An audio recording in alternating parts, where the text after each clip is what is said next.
Bismillah wassalatu wassalamu ala Rasulullah. So let's just continue with the discussion, right?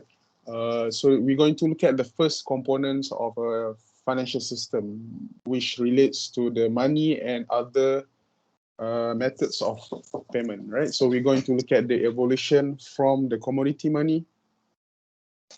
I think we discussed in quite lengthy about the benefits that we're having from moving from barter system to the currency system that we are using it now, right? So we think we have seen the benefits so far. And then perhaps because human nature, they are continuously improving, right? They continuously to aim to become more effective in doing their economic activities, right? So in that sense, money and not just in the form, but also in their functions need to accommodate that kind of transition, right? When people become more effective in doing their business activity, in their doing their economic activities, so you need a more effective form of money, right? In order for you to do to serve their functions, right? Today, I think we're going to look at the three main function of money, right? First is a unit of account, and then you have as a medium of exchange and a instrument for us to store our wealth or our value, right? We're going to have that kind of discussion today, right? So, but what we're going to discuss today is basically based on our experience, because you guys are an economic agent as well, right? You are buying items every day, you are selling items perhaps, and then you also do a lot of payments. And I mean, even as a student, right? You have loan to, or you have to make a payment to universities, and then you have to buy certain things. You have to buy laptops, right? But I hope Sundus will survive with her laptop until the end of the semester, hopefully, right? Unless you need to buy one, then you need to spend the money as well, right? So we are dealing with this transaction every day that require the transfer of currency, right? In the sense of money that we are talking now, right? So let's just share our experience. I have my own experience, and I believe you guys have your own experience as well, right? Especially if you are coming from outside the country, right? You may have an experience of dealing in a cross-border transaction, right? Cross-border payment, right? We're going to look at that as well, but not in that detail, right? But and at the end of um, the discussion today, we're going to look at how the economists and policymakers use this money as an instrument for them to channel their policies, right?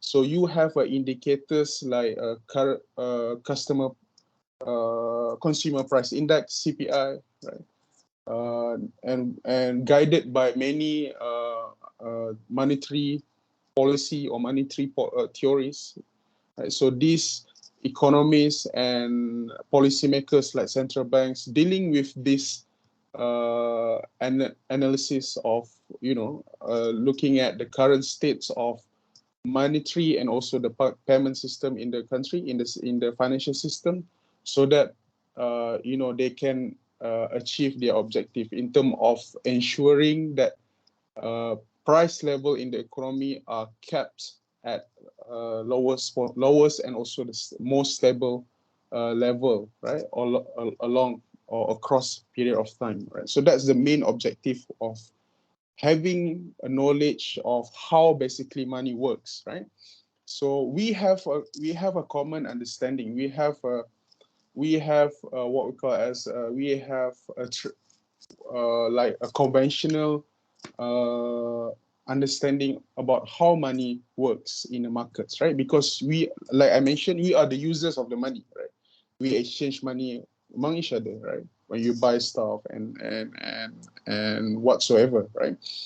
But perhaps what we're going to do is that we're going to look at how like economists and policymakers view money, right? They have their own definition of money, and they have the way of how they're going to categorize money and other sort of payments, right? So that's the objective of today's discussion, right? I hope you can contribute and you can share your opinion or your experience as well. Right? So don't be shy. You just unmute and then stop me, right? So I think that will create more rich discussion that will benefit all of us, right? Because like I mentioned, I'm also learning from all of you, right? So it's a two-way of learning. I hope so, right? So we can have an active discussion, right? So this is what we're going to cover. I think I mentioned briefly earlier. So we're going to look at the definition and function of money, and then we're going to discuss the evolution of this payment system from fiat money to what we have now in terms of digital currency, right? And then the last, as I promised earlier, we're going to look at several methods for us to measure the current state of money and also payment system in our existing financial system, right? All right. So let's first. I think we have started this, right? Am I right? We have started this a bit in the beginning. Am I right? Or we haven't started this? I think we did, right? We did look at this, right? So yeah, we did stop. I think I did stop in the midst of the discussion about barter system, right? So perhaps I can share this, right?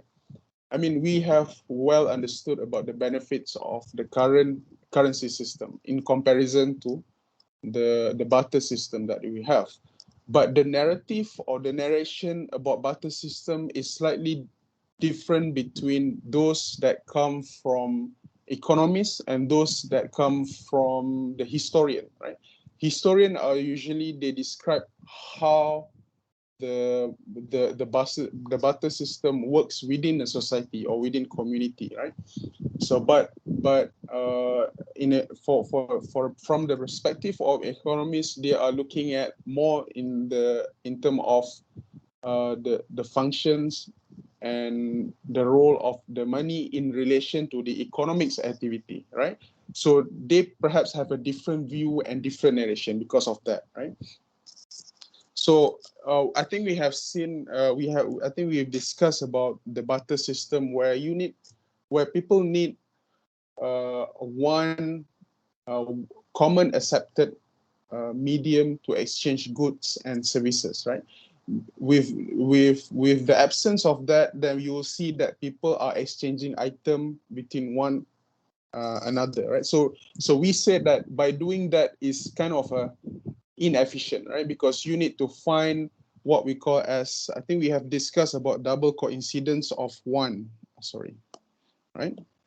So let's say, for example, if I want to exchange, I have a basket of eggs, right? And then I want to exchange for milks. I want to have milk, right? I'm willing to give up my egg, right? So, but if I want to get a milk, I have to find a party or another transacting party that are willing to take my egg, right? So that I can exchange that for for a bottle of milk, for example, right? So that's the requirement there. This is what we call as double coincidence of one.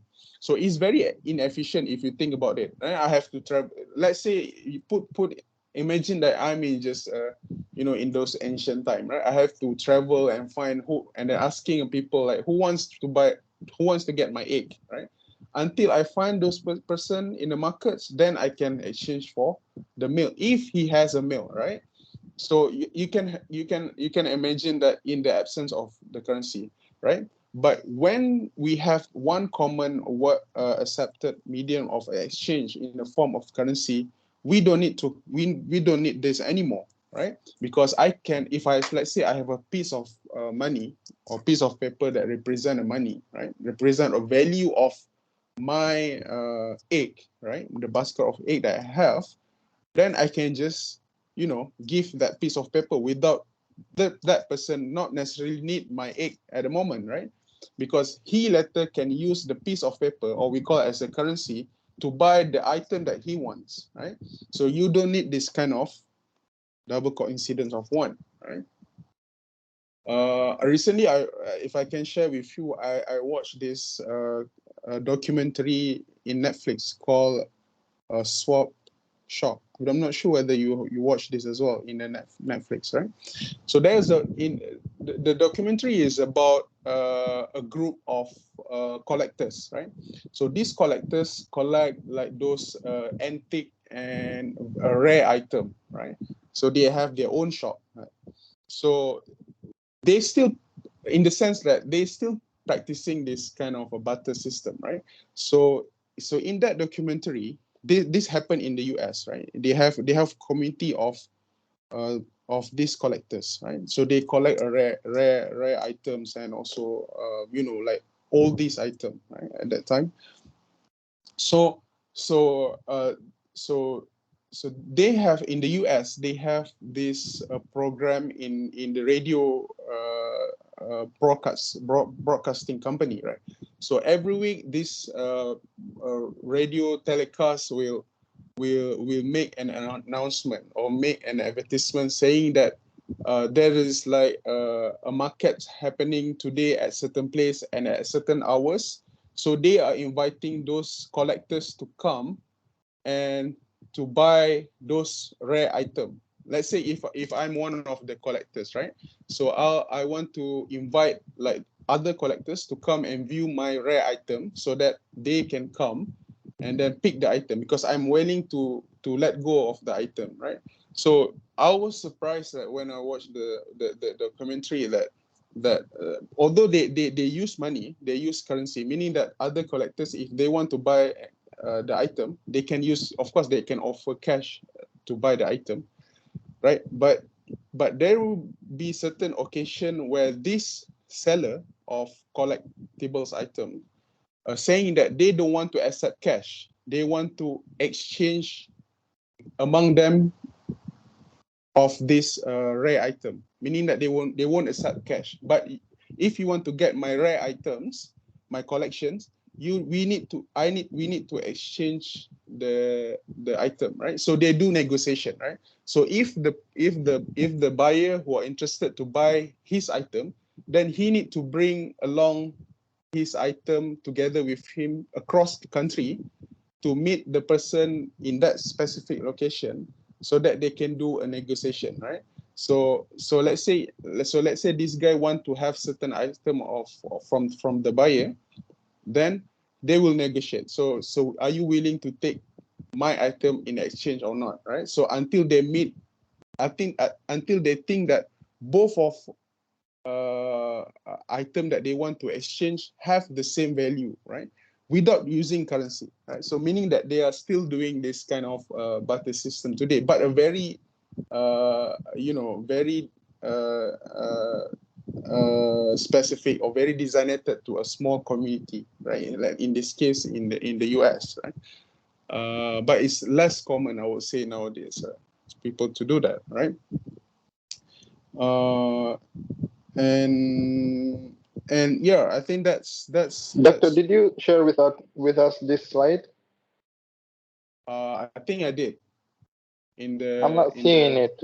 I'm not seeing it in the really? Money and Banking, the Microsoft team. Let me check. Yeah. We can see it. Oh yeah, no, I haven't uploaded, but I will upload after the class. Yeah. Okay. Right. It was better. It was before the class, because no, I usually do it after the class, because sometimes you can see there is some things that I will change as well in the lecture slide. It's usually in accordance to the discussion that we have, right?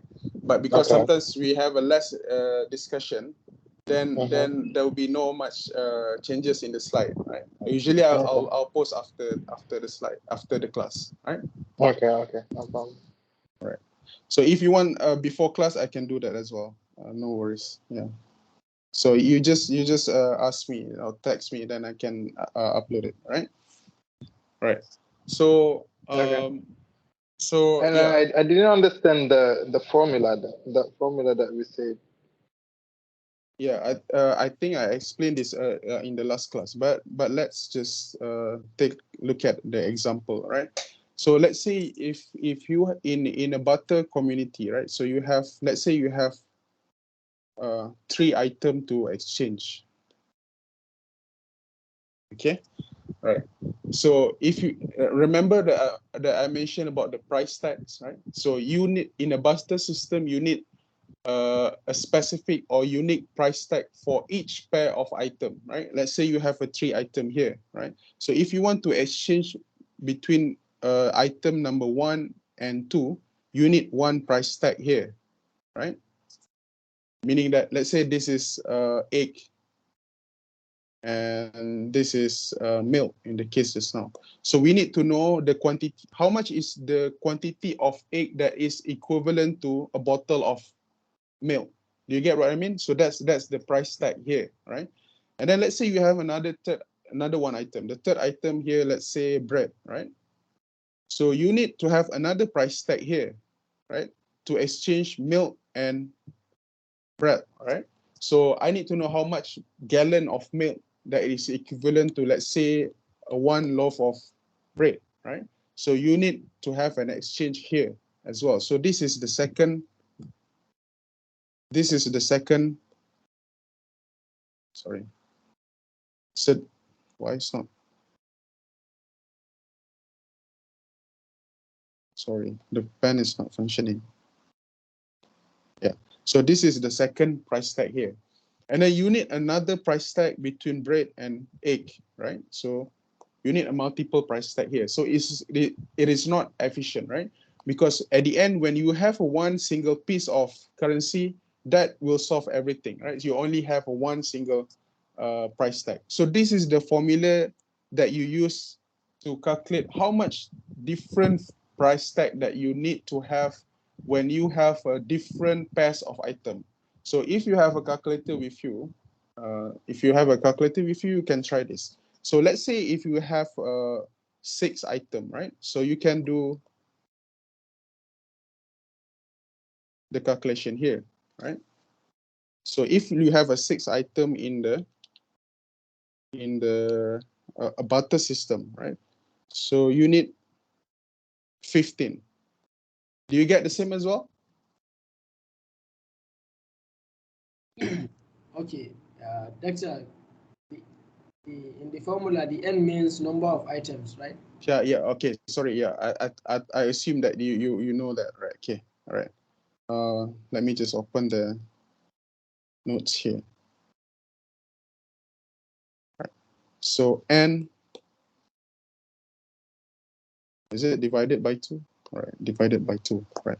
So this is n is the number of goods, right? Item in the. So you know how to solve it, right? So let's say you have a 6 item in a butter system, right? So you have 6. This is times, right?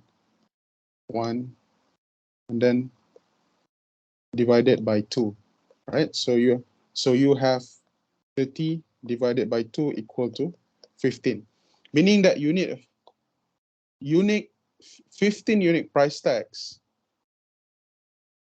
for each for all 6 item here.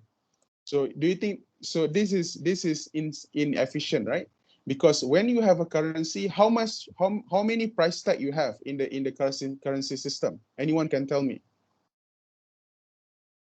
This is the number of price tag that you need to have in a butter system.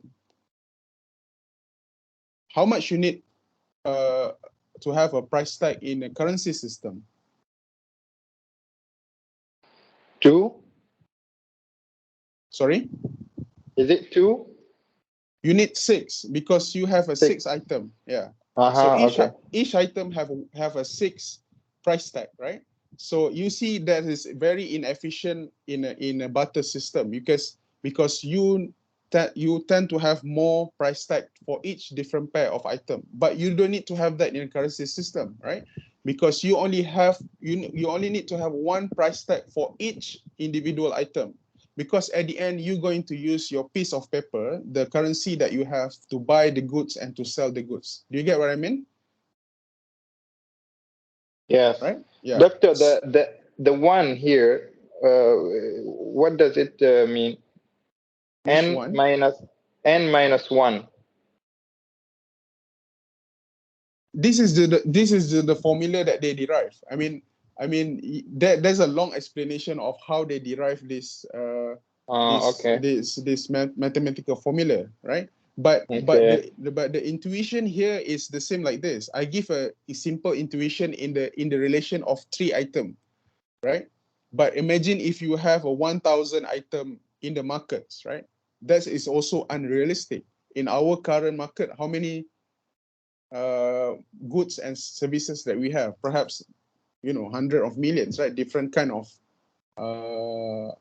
items. So if we still practicing a barter system, can you imagine how many price tag that we need if we don't have currency that we are using now, right? So by saying that by having this currency system, you will reduce this cost of transaction, right? Because to come up with price tag, you incur cost as well, right?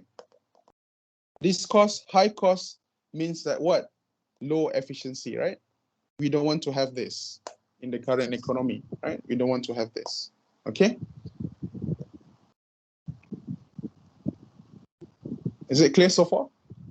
Any question? Okay, all right. I have Yes, a question. I have a question, please. Yes, go on. It's actually a hypothetical question. Like some people argues that, say, today we are using both paper money and electronic money. In the very short period of time, we will be totally transformed to 100% of electronic money very shortly. And there may be, in some cases, like, say, it's a hypothetical issue, say after Third World War or something, that one fine morning we'll end up as, we'll see that we have no money in our banks because all the electronic money is gone, because we have no evidence like paper money or something like this. So meaning, they argue that we'll in some day we'll again return to the barter system. So is there any way to minimize this sort of inefficiencies in that time? Hypothetical. Imagine it. Yeah. So when you are dealing with, because you can imagine, right? Let's say in one day, how many transactions happen in one day, right? So that's a lot, right?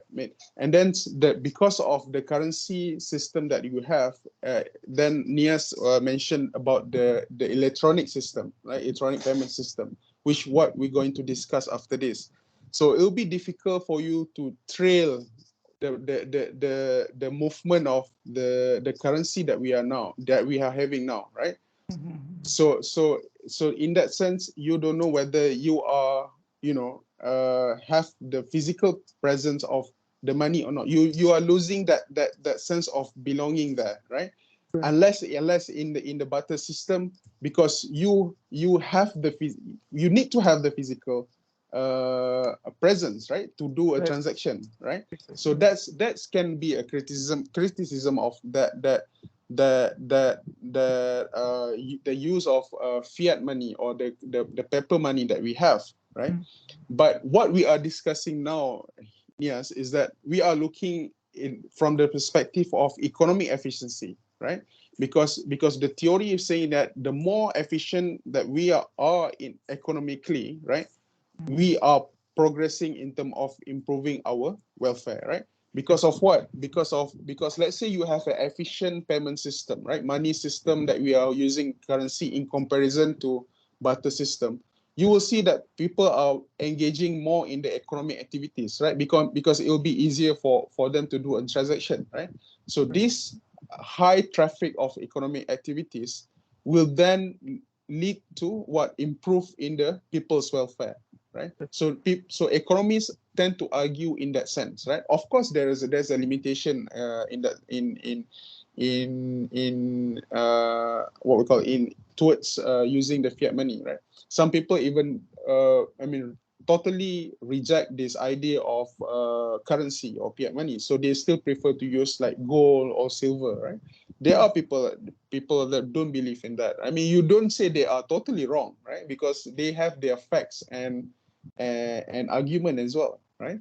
So it depends on which perspective that you are looking at. I think that's how I can respond to your argument. Yeah. Yeah. So any else just now? I think is it Mahmoud or Bailo? You want to say something? Okay. Otherwise, I'll just proceed. Right. So that's the perspective or the narration from the economists, right? In the case of double coincidence of ones, right? But if you read the narration from the socialists or the historians, they describe barter system slightly in a different manner, right? It is still a fact that people exchange item with item, right? That's basically the main concept of a barter system. But what a historian or socialist describe barter system in a way that people people do live within community, and then they do a self-sustaining activities, right? So let's say I give you an example here, right? So let's say put again in economy, when you have three people, right? So let's say these three people produce one unique item, right? Let's say this guy use and produce barley, right?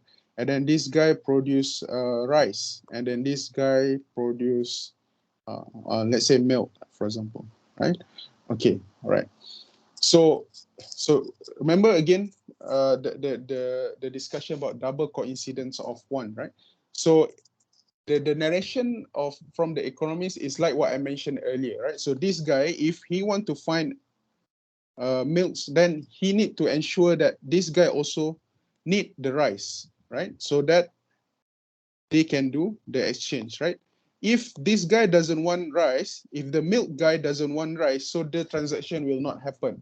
So that is what economists say, right? So economists criticize that barter system is not efficient because of this double coincidence of one.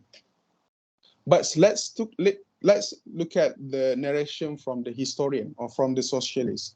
So socialists, when they describe a barter system, they say that, so let's say if this guy need a milk, right? So let's say this rice guy need milk today, right? So he can go to the milk guy and say that, please give me some milk, right? So then he will take the milk. The rice guy is happy now. He got his milk, right? That he wants at the moment, right? So, but this milk guy does not necessarily will ask from him the rice, right? He might ask the rice from him later when he need the rice. So meaning that he knows that this guy owe me some quantity of rice if I need that in the future. So that's what I mean by a self-sustaining community, right? So they are cooperative, right? So they are helping or mutually help each other. When let's say somebody need some good or items, it's okay, I can give it to him first, and then in the future when I need something from him, then I know that I can ask the goods and item from him, and then he will help me in that sense, right? So in that sense, do you think that is inefficient or is it effective? Can I get some response? Do you think that that kind of description by historian reflect inefficiency, or is it like a better way of people exchange good? Because you don't have to take the like you don't have to exchange both items at the moment, right? But you can help each other by saying that, I can delay this delivery of item in the future. What do you think? Like, which narration you think that is more reflective?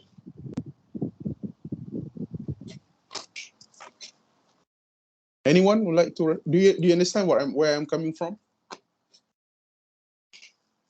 Yes, doctor.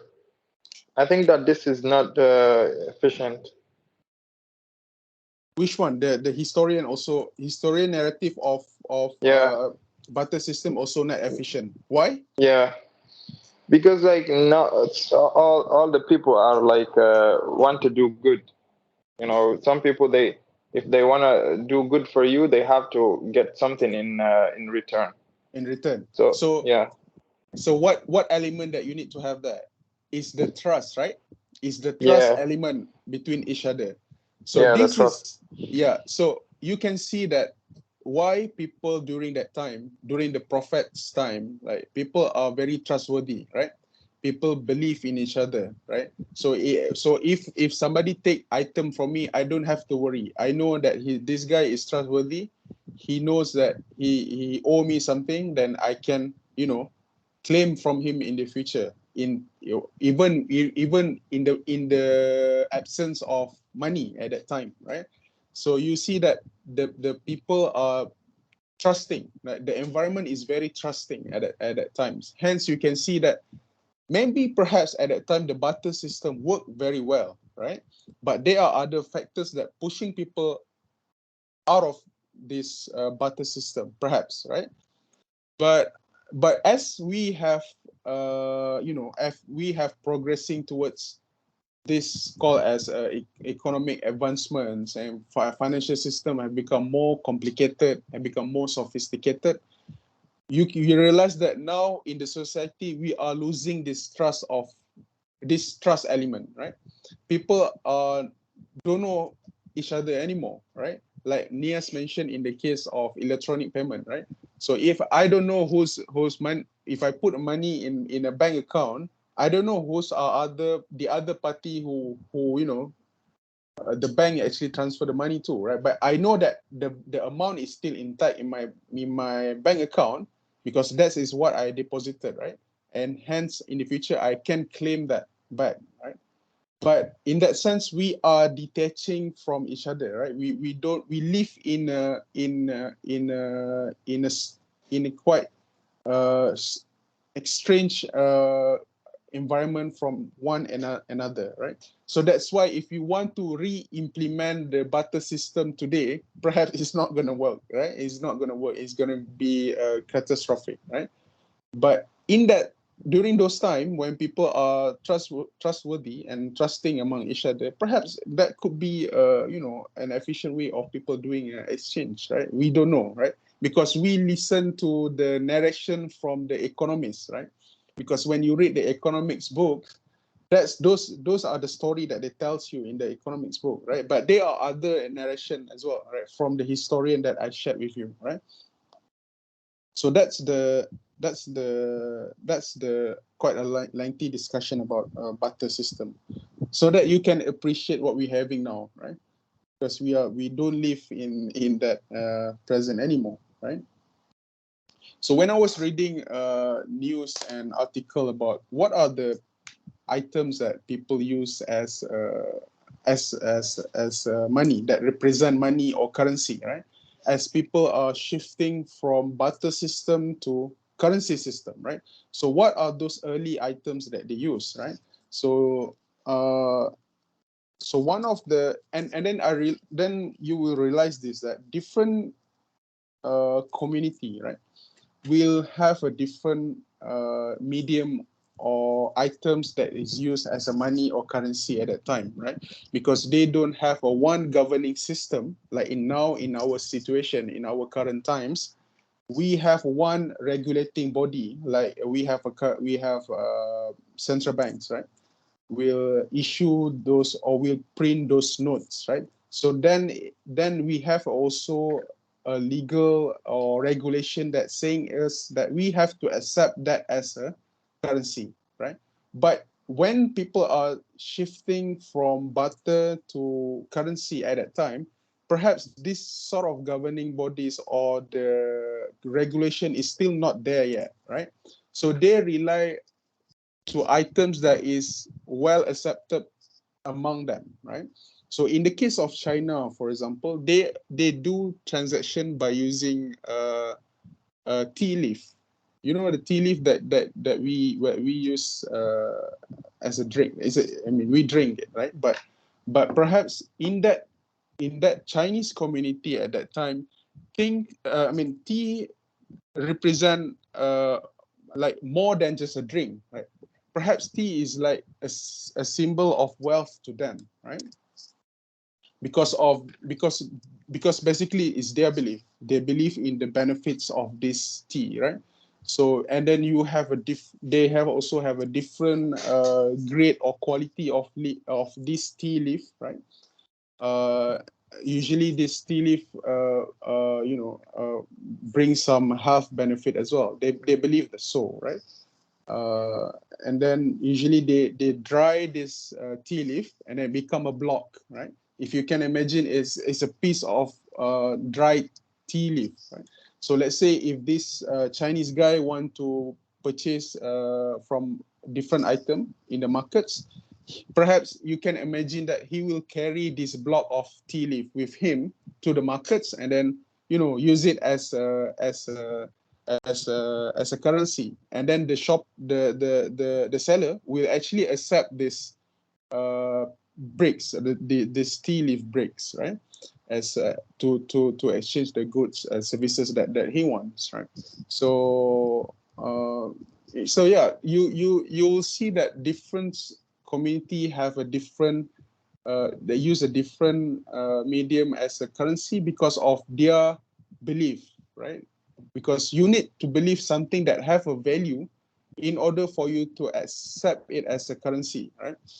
Let's say if that community in China, for example, only half of them believe that tea have a value, and then the other part of the community don't believe that. Do you think that tea will work as a currency at that time? It will not work, right? Because if you want to give up your item, if you want to sell your item to somebody else in the exchange of the tea leaf, right, you must be very confident. You need to have that confidence and believe that later I can use this tea leaf to purchase item from other party, right? So it need to carry some value. You need to preserve the value, right? So if this tea leaf does not have that function, then it will not be accepted as a currency, right? So it's the same case as the fiat money that we have now. It's just like we don't realize it, right?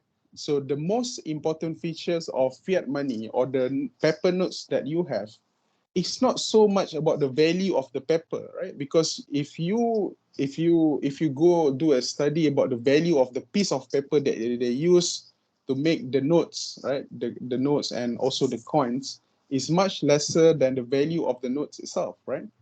But because of you believe that if you accept that notes, other people will later will accept it when I need to buy other goods and services as well, right? So that's the idea of where this idea of currency comes from, right? It's an acceptance of that medium of exchange in the society, right? So that's the most important thing about having an item as a money, right? So, and then you look at if you go to a community in Italy, right? They value this cheese block a lot, right? So they use cheese block as well, right? So at that time, and then there's one interesting story about people in Cameroon, right? Cameroon is one of the African country, right? So there's a one time there's a one drink manufacturing company produce the drinks, right? And at that time they have this competition, right? A lucky draw competition, where if you buy a bottle of their drinks, you could win some prizes, right? But so how do you know that is through the bottle cap, right? So if you buy a bottle that have the bottle cap that mentioned that you are, let's say you win a house or win a car, so you are the lucky winner. So you can claim the present with the bottle caps that you have, right? So, but because of the of course the drink manufacturer is very is a very famous drink company at those country, and also the competition, the lucky draw competition is well accepted in the whole country. So it's become a big event at that time. So people actually use the bottle cap to as a currency, right? So let's say this guy, I was reading about this guy want to take a cab, like taxi, right? Using a taxi from one place to another place in Cameron. So he paid the taxi driver with that bottle cap, right? So because the taxi driver then entitled to receive some present. The taxi driver can claim the present. So that's actually the compensation that he will get by rendering the taxi or cab services to that passenger, right? So they accept that bottle cap. So it's very interesting, and it's also happened not that long time ago, 2005, right? But I don't think they'll do now here. So let me ask you this, right? Do you know what is the currency that the prisoner use? Of course, in the prison you need to get certain item as well, right? Although you are a prisoner. So do you know what is the currency that they use in the prison? Anyone? Or you guys haven't been in a prison yet? Do you know the fact about what is the currency that they use in a prison? Anyone? Or you don't watch movies like about crime or prison? No idea. Yeah, doctor, we watch it. I used to watch it. I think it's is it food? Food is provided in the everyone get the same food, so no issues about food in prison. I forgot.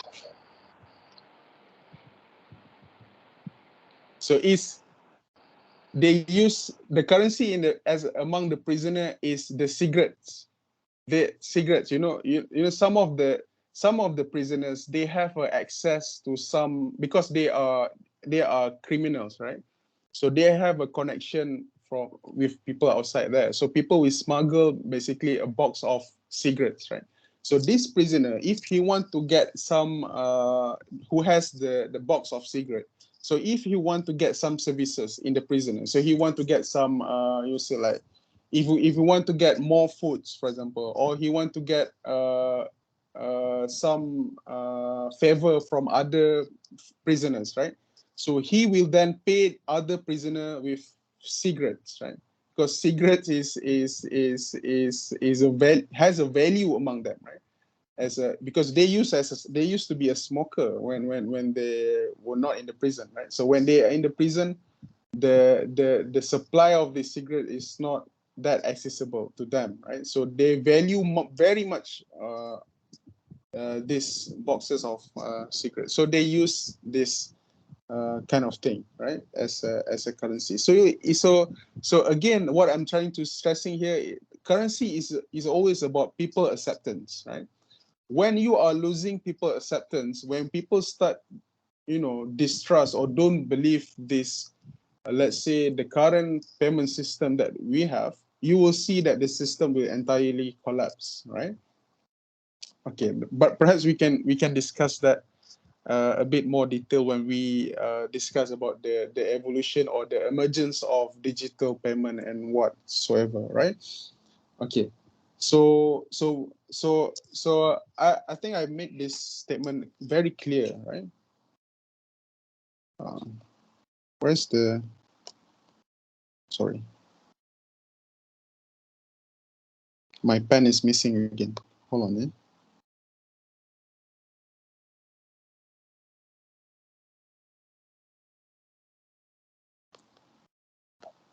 All right. Okay, it's working now. All right. So money is multifaceted, right?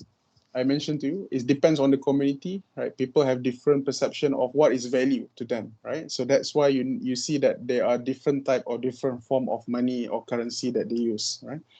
And I think I mentioned this. In order for you to be to use that certain item as a money, it has to be generally accepted within the community or within the society that you live in, right? So economists categorize money into the definition of money into two, right? The one that we have when we look at the money as a notes or coins, that's a very narrow definition of money, right? So you limit to the paper money or the coin that you have to do buy items and sell items. So that's a very narrow definition of money, right? So as the economy and the financial system becoming more efficient, we have seen a difference what we call as a different uh, different innovation, right? In the forms of like you has this kind of different card payment system, right? So that's also money if you think about it, because that card is actually attached to the money that you have deposited in an account. So it serves as a money. It's as good as money that you have with you with notes and also the coins, right? But as you have a different type of innovation in the markets, you will see that the definition of money become broader and broader, right, from time to time. And then the economists make a clear distinction between cash and also asset, right? So anyone can tell me what is the difference between these two? Cash represent, of course, the notes, right? Asset is represent your wealth, right? Can anyone have can tell me what is the difference between these two, between cash and also asset? What do you understand about the difference between these two? Anyone? Sundus, you would like to say something? What time is it now? 7. We will stop at 7:30. Yeah? Then we continue again. Yeah. And anyone? Yeah, Mahmoud. What do you think about what's the difference between cash and asset? So let me ask you in this way, right? So if you meet somebody who have a lot of cash, will you say that he's a rich guy? Do you agree? Cash is just notes and for transaction usage. That's the use of the cash. The asset. Okay, all right. Someone cannot use his asset to buy something because unless if you turns that asset into cash. Right. Okay. So what was it, Mahmoud? All right. So Mahmoud mentioned about the conversion, right, between from asset to cash. All right. So let's say somebody has a big property, let's say, but he has a very limited amount of cash. I'm talking, when I mention cash, I'm talking about the notes, right, the paper notes that he kept in the bank, right? So this guy, let's say, have a lot of property, right? He have a building, he has other type of real estate company, real estate property, right? But he didn't keep a lot of cash, but he preferred to have his wealth to be kept in a physical asset, right? As a like properties and whatnots, right? But we will say that although he has a less cash, right, with him, but we will agree saying that he also rich, right? Because at the end, he can convert that asset Yeah. to become a cash at the end, right? But one thing that we need to understand is that in order for you to convert that real property asset to cash, it will incur some costs as well, right? So and then that's why you see that some people, wealthy people, those billionaire, right? They have a trillion amount of asset, so he can basically invest or what as put his wealth into other types of asset, but they still prefer to keep some of their wealth in cash. That's why you see that they are like cash heaven. They call it as cash heaven island. Like we have a Cayman Island where people keep money there, right? If you want to be safe in that certain manner, right? So rich people do save, keep some cash with him because of what? Because they know that in the case in the period of any economic turbulences, right, economic crisis, right, you will see that this asset will diminish in its value, right? And then you will see that it's very becoming more difficult to convert the asset to cash, right? Because what is the closest to consumption, if I can tell you, right? So if I have house, right, a house, a cash, right, and my consumption here. So which one is the closest to consumption? Is the cash, right? Because if I want to, make a consumption to sustain my life, I cannot go to the market and say, somebody please take my house so that I can have some breads, right? So it does not work like that in our economy. So that's why you see that people, although people want to generate more returns by holding some properties or physical assets or other type of other investment, they do still have a preference to hold certain amount of cash with them, right? So you usually heard the phrase called cash is king, right? You heard this a lot of time, even from our previous prime minister as well, right? So he famously quoted this: "Cash is king," right? So he's right. He's nothing wrong, right? But sometimes people, tend to associate or tend to, relate this cash from illegal resources, right? Uh, in the recent case, you read about the case of Pandora Papers, right? A lot of politicians, a lot of these wealthy people keep their money in those safe or cash havens, places like Cayman Island, right? To run from paying tax, right? Tax avoidance. So that's one of the way they do it, right? Because they need cash, because you need cash to sustain your life, right? So that's the difference between cash and assets, right? So you have to make a clear economists make a clear distinction between cash and assets, right? Although both of them represent your status or your wealth, right? But they do make a clear distinction between cash and also assets, right? Any questions so far before I move to the next? Any question that you want to clarify about the definition of money?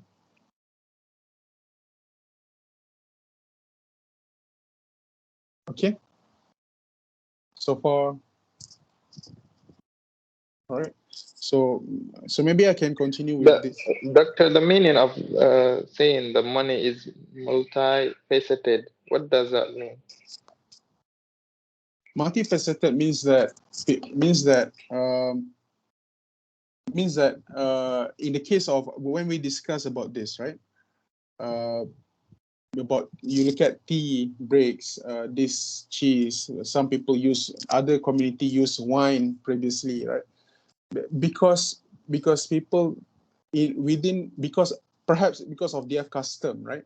their upbringing, right? How the society works within themselves. So they tend to have a different definition of what is wealthy to them, right? What is wealth to them, right? Different community have that different definition. What is wealth, right? At that time, because you can imagine that time that time the economy they have is a closed economy.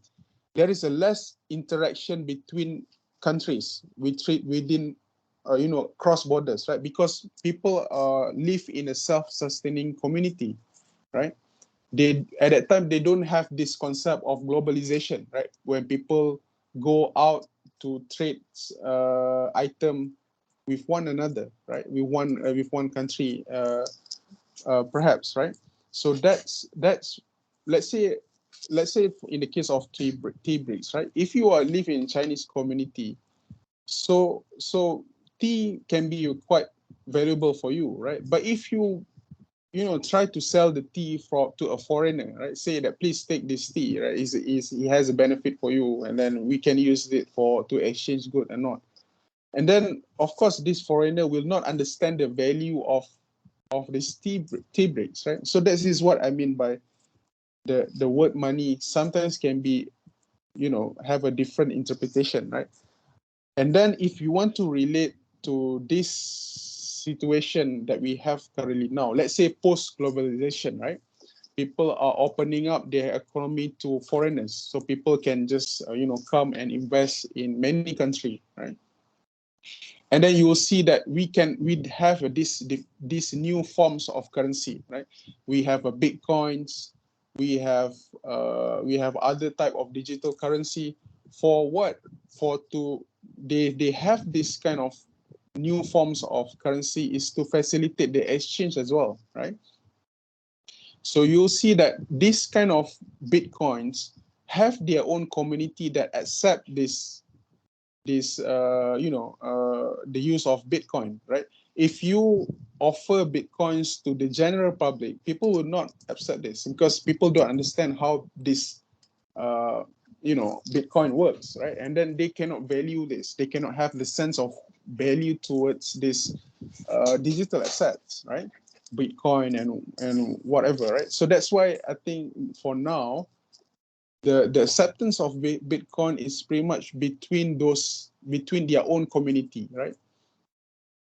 So their definition of money is slightly different from the commoners like us, right? Who are still using paper money, right? Like those notes and also coins, right? So they have so for Bitcoin user, they have a different definition of money, perhaps, right, than us, right? So that is what I meant by this sentence. All right, Bailo. Okay, yeah, it's clear. Mm-hmm. All right. So there are three main functions of money, right? So let's look at the first one, right? Somehow we have discussed this earlier, right? So one of the main function is that for us to do exchange, right, of goods and services, right? So let me take all of you to the time when we are still operating in a closed economy, like I mentioned to you earlier, right? I think you have heard about the theory about division of labor by Adam Smith. Have you heard about Adam Smith? Anyone can confirm this? Adam Smith, theory of specialization and division of labor. No one? So that I can. Yes, you are a PhD student. You heard about Adam Smith, right? I'm sure.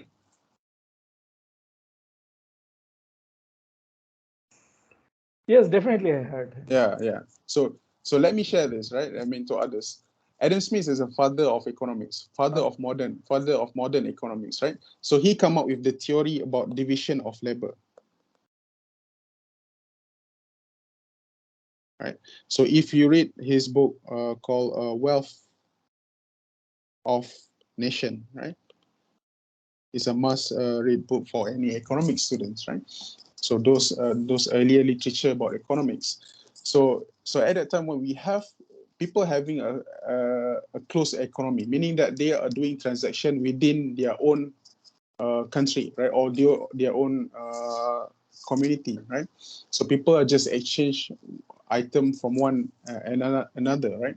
So Adam Smith then come up with this idea of specialization, right? Meaning that each community will progressing well in their economic performance when they specialize in certain economic activity, right? So let's say in the case of China just now, right? So if China are very efficient in producing tea, so they should, Adam Smith say that they should focus on producing tea, right? So then let other country or let other community at that time to produce other item of service or services, right? Let's say for Italy, they are good in making cheese and whatever. So let them produce cheese, right? Then this country will do a transaction, right? So they need to trade, right? Rather than having too many economic activities within one community. So let them just focus on one specific economic activities that they are very good or very efficient at, right? So hence, after you are producing that item, you can do the exchange, right? So that's where the needs of currency that we are having now, right? Because people are becoming, because the country are becoming more specialized in their own economic activity, so the needs of doing a transaction is becoming higher, right? Higher and higher, because the people in the country need other type of services as well, right? If you see the major exporters like country like Saudi, right? So they don't have a place or a good climate that allow them to do agriculture activity, right? So they rely on exports from a country like us, like Malaysia, or who has that climate that allow us to produce the rice and wheat and whatever, right? So Saudi need to purchase the item from country like Malaysia, right? So hence what they need is the currency, right? So this is the function of money as a mean of payment or the medium of exchange, right? So the point what I'm trying to say here is that as people are becoming more progressive and more active in their economic activities, hence they need a good or an efficient or an effective medium of exchange, which are the monies that the currency that we are using now, right?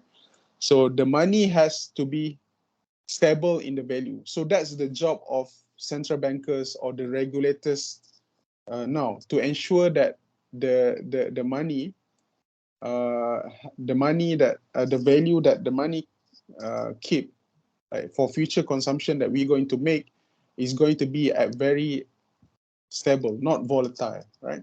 So that's where the concept of inflation comes from. So we're going to discuss that at the end of this lecture, right? So that's the one of the main function of means of payment. Any question? Any things that you want to add?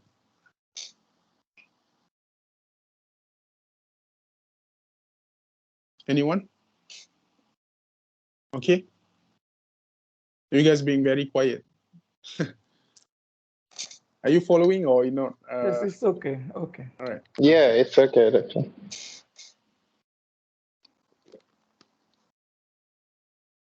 I think because of this function of money, I already explained earlier, right? When we discussed about the the barter system, right? The second role of money is to serve as a unit of account, right? I mentioned to you about the needs of having the different price tag of item when we have the barter system, right? So when we have a currency system now, we are becoming more efficient in terms of measuring the value, right? So this is the main function of the money as well, right? To measure the value of certain items so that we can do trade among each other, right? So let's say in the case of Saudi Arabia and also Malaysia just now, when they want to exchange goods and do their exports activity and so on. So then you are dealing with different currency, right? Different foreign currency, right? So by having one by having one currency for each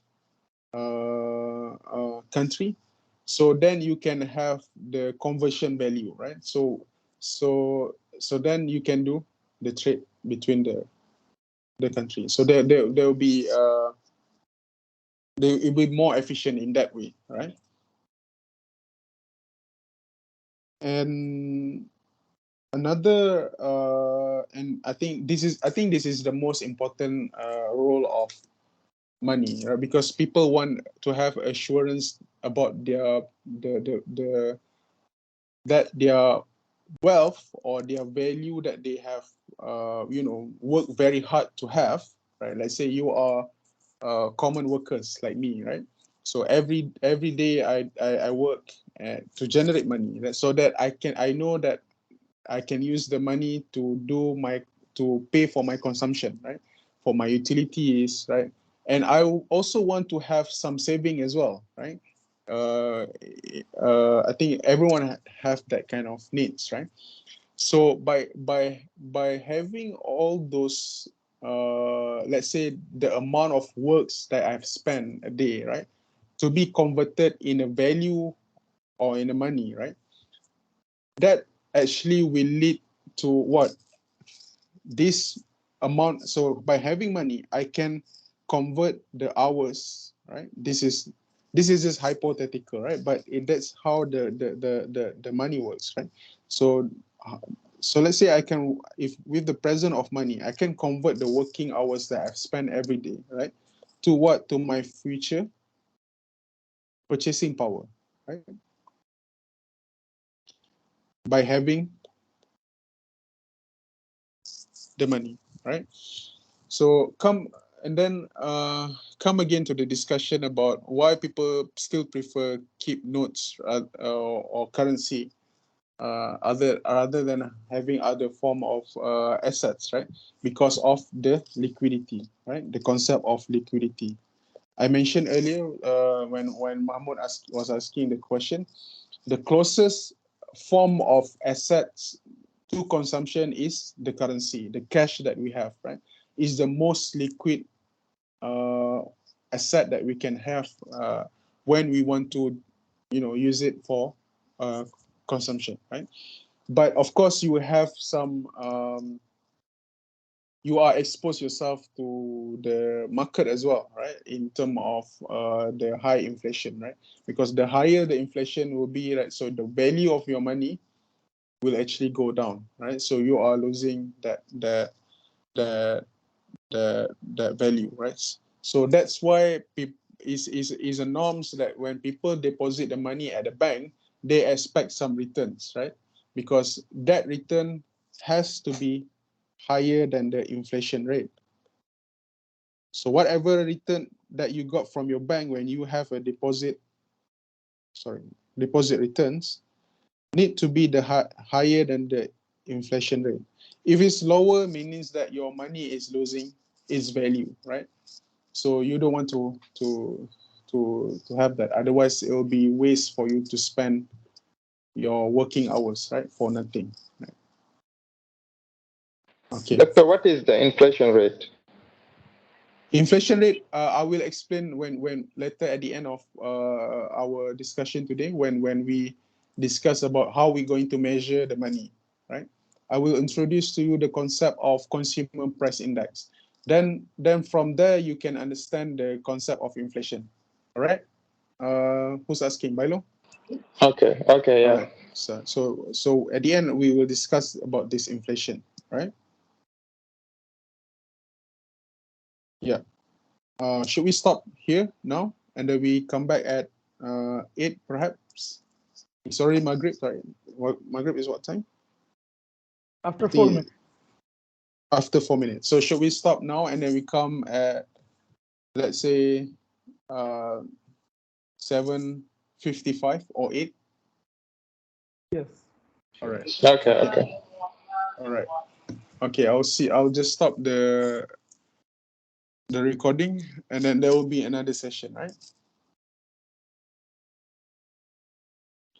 Okay. I'll see you after this, right? Assalamualaikum.